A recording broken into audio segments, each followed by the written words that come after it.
Trains can do many things well, but climbing steep hills is not one of them. Even relatively shallow gradients can prove to be difficult to climb with a heavy load, and as such, sometimes a train needs help traversing them. Some railways set aside a few tank engines to help bigger trains tackle hills, while others had engines built specifically to push. Of all of these engines though, there is one that stood out as unique compared to the rest.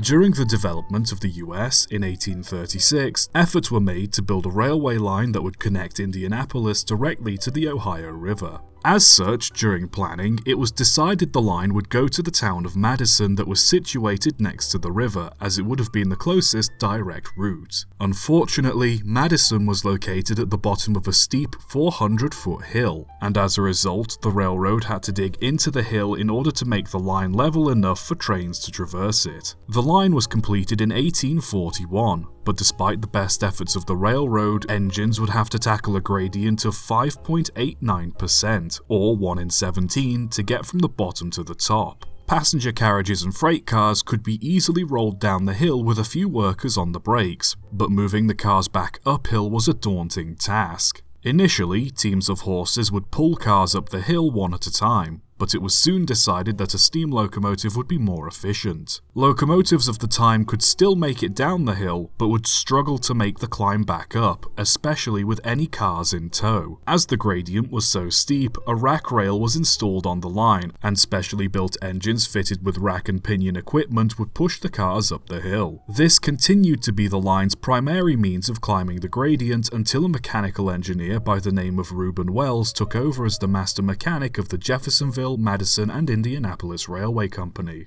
The rack rail system in place at Madison required a lot of additional maintenance, and Wells felt that a properly designed engine could do the same work using pure rail adhesion alone, removing the need for the rack and pinion system altogether. He designed a tank engine to do the work and had it completed by 1868. The end result was a very unconventional, wood-burning O10O engine. It weighed roughly 50 tons and had a tractive effort of over 21,000 pounds. On top of that, its boiler was tilted slightly downwards to keep the water level while climbing the hill. Its side tanks were mounted directly above the wheels to provide additional weight to improve traction, and if needed, it could carry 4 additional containers of sand for extra weight or to spread on the rails to improve grip. The engine was named Reuben Wells after its designer and put to work on the gradient, where it managed to not only climb the hill with ease, but could also push cars up the hill without the assistance of the rack and pinion system. As a result, the rack rails were removed, and Reuben Wells took over banking duties on Madison Hill. In 1869, a second engine was built to help with the work, this being named M.G. Bright. Thanks to them, Madison Hill became the steepest rail incline in the US to be operated without the use of a rack rail system. Both worked the gradient for many years without incident, but eventually, in 1886, Reuben Wells was modified and rebuilt into an 080 tank engine with shorter frames and equipped with a saddle tank. Why this rebuild was done, I'm unsure. Their work continued on the incline, however, as time went on, the loads became heavier and newer engines were stronger and more capable of taking their trains back up the hill themselves. By 1898, Reuben Wells and M.G. Bright were unable to keep up, and retired as a result.